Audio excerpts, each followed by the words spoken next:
If there's any question about how tense things have gotten between Alberta and BC over the Trans Mountain Pipeline, consider this. The Prime Minister is cutting short his trip to Peru at the Summit of the Americas to get the premiers of both provinces in the same room at the same time to try and work it out. At Issue is here to take on pipeline politics. But first, a look at the players and what's at stake. John Horgan is out to make a political point. We're going to put in place a scientific panel to focus specifically on what the consequences of diluted bitumen would be in our marine environment. After pushback from the Alberta government, he's going to court instead to have them rule on whether BC has the jurisdiction to stop the pipeline. On the other side, Rachel Notley's Alberta NDP. This is not a dispute between BC and Alberta. It is a dispute between BC and Canada. She retaliated against Horgan's proposed restrictions by starting a boycott on BC wine. The boycott was short-lived, but now the Premier says she's willing to buy the pipeline to stop Kinder Morgan from pulling away. Justin Trudeau's Liberals have one pipeline left. They denied permits for Northern Gateway. Energy East was abandoned by TransCanada after costly delays. Keystone XL still stuck in bureaucratic muck. Kinder Morgan is a last attempt to show this government can do energy development and the environment. The question is not whether the pipeline is going to get built. The question is how the pipeline gets built, and we are looking at all options. Finally, Kinder Morgan, the company, pumping millions of dollars into this pipeline every week. On Sunday, it suspended investment in all non-essential work. There are those out there who are at this point calling this moment that we are in a constitutional crisis for the country. And I don't know really that that's too far off. Okay, some pretty strong words. Joining me to talk them all over at Issue, Chantal Hébert is in Toronto. Andrew Coyne is in Regina tonight, and Althea Raj is in Ottawa. Good to see everybody. Let's start with the latest news today that the Prime Minister is going to come back from Peru on Sunday and get everybody in a room and, I don't know, hash it out, try and come up with a solution. Chantal, let's start with you. What could we expect from that meeting? What has to happen? I think the fact that the meeting is taking place is probably important when it comes to optics for the Prime Minister, who needs to put himself in the frame more aggressively by both sides if he's going to fend off criticism that he's missing in action. I'm not sure what can be accomplished because neither Premier has very much room to maneuver. Rachel Notley obviously is not going to come out of there saying, oh, well, it's okay, Kinder Morgan can go.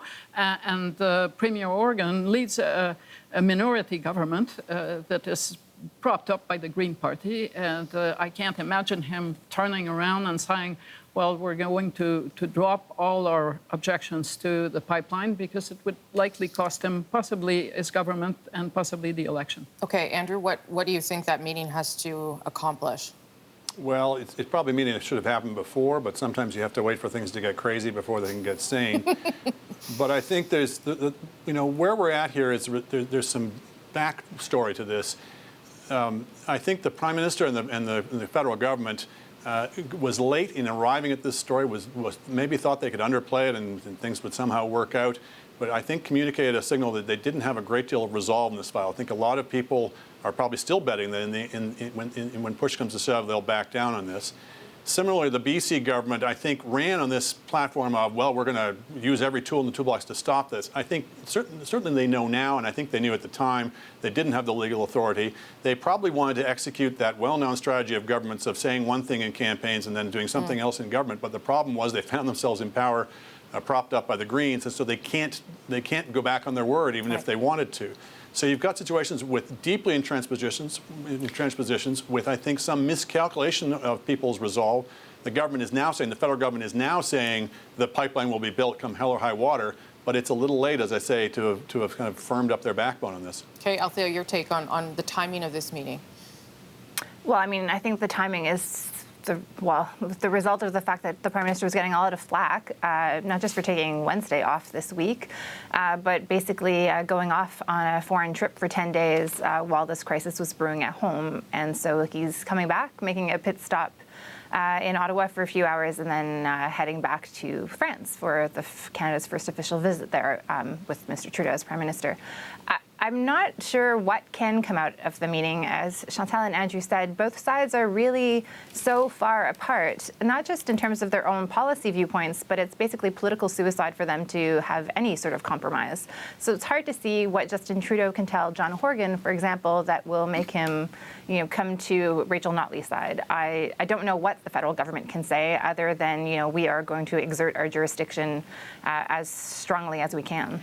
But the story did shift this week in the sense that it is now an open question whether Kinder Morgan wants to pursue this and under what conditions it can pursue this. And the decision to stop the non-essential spending until May 31st could be a prelude to pulling out altogether. So the federal government's first problem is not trying to make peace between the two premiers as much as finding out that under what conditions Kinder Morgan will pursue the pipeline, if any. And I don't think anyone at Kinder Morgan seriously believes that peace is going to break out between the two NDP governments between now and the end of May. So I wondered, Andrew, okay, they're not going to reach a compromise. There's no compromise to be had. Positions are entrenched. I think everybody's right about that. But if the federal government forced John Horgan's hand, could he then at least say to the electorate and to the Green Party, I did everything I could, there's nothing left? You can see situations in which you could find a face-saving route for him. You could give him some sort of thing that he could claim as a partial victory. I think the problem also, though, is it's not just the government. I think as much or more of a problem is the protesters on the ground. People are going to be arriving the more and more as the weather warms up. People who have convinced themselves that they are entitled by a higher calling to go against court orders and to go against federal authority and go against the law on this and block it by any means necessary. So the government and lawful authority is one set of issues. Another set of issues is people who are taking extra legal means to try and prevent this. And that's as much or more serious an issue in terms of the willingness of the federal government to stick this out. If they've got people screaming in the streets, being dragged away by cops, et cetera, that's a particularly daunting spectacle. I think it would be helpful if you could get the lawful authorities to all agree to work within a common frame of law. So getting the British government of British Columbia on side in terms of a process would probably be helpful. Is this a constitutional crisis? At least two of you have lived through real ones. So not yet. Okay. First of all, there has not been legislation that goes against the Constitution passed in British Columbia at this point, which is why there's no law to disallow. The fact that British Columbia the government is talking about consulting on those issues or going to court, there is nothing there that is against the rule of law or calls for a constitutional crisis.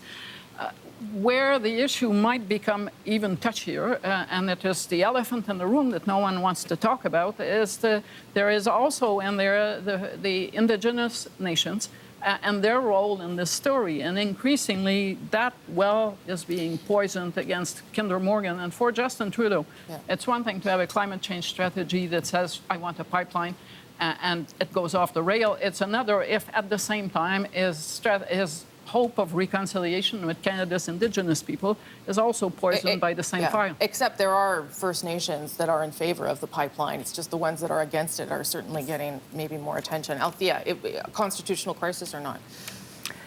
No, I don't think so. But I think it is a crisis in terms of our ability to tell the world that Canada is a safe place to invest if we can't get this pipeline through. There are still a handful of cases sneaking in their way at the Federal Court of Appeal. There are 2 cases at the BC Superior Court. This thing could legally drag on for a while. And Chantal is right about, in fact, most experts are right, I think, that this is really the federal government's jurisdiction. But there are perhaps little sidebar issues that could be resolved with, for example, a decision at the Supreme Court. That's not going to solve this issue. But there are tools the federal government could do to say, why don't they bring in legislation to say clearly that this is what they plan to do, this clarify the federal government's viewpoint and help perhaps the court in the future make an informed decision as to what Parliament's will was. It's not a constitutional crisis, but it does beg the question, what authority does the federal government have if it can't exert its authority? Andrew. Yeah, I agree that people have not, the governments themselves have not yet passed legislation that is plainly unconstitutional. They have talked about it in both British Columbia and Alberta. I mean, Alberta's threat to cut off the oil supplies to BC is just as unconstitutional as BC musing about blocking the oil from coming in from Alberta. So, as I say, step one is get everybody to agree to stay within the bounds of the Constitution.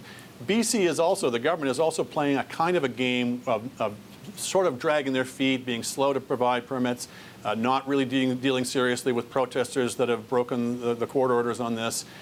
So they're kind of playing a double act of saying, well, we're not actually doing anything extra constitutional here. We're just, following the process. But when it's very clear that the constitutional authority rests with the federal government, I haven't seen any serious scholar who's disputed that, then if you're just kind of holding up the clock and trying to run out the clock on Kinder Morgan, at some point you are not openly defying the Constitution, but you're playing games with it. Okay, I have 1 minute, so you can all weigh in with like 2 words. Do you think that this pipeline will actually get built? I know it's a prediction, and you all hate them, but if you're going to put some money on it, which you shouldn't, where would you land? Andrew, we'll start with you.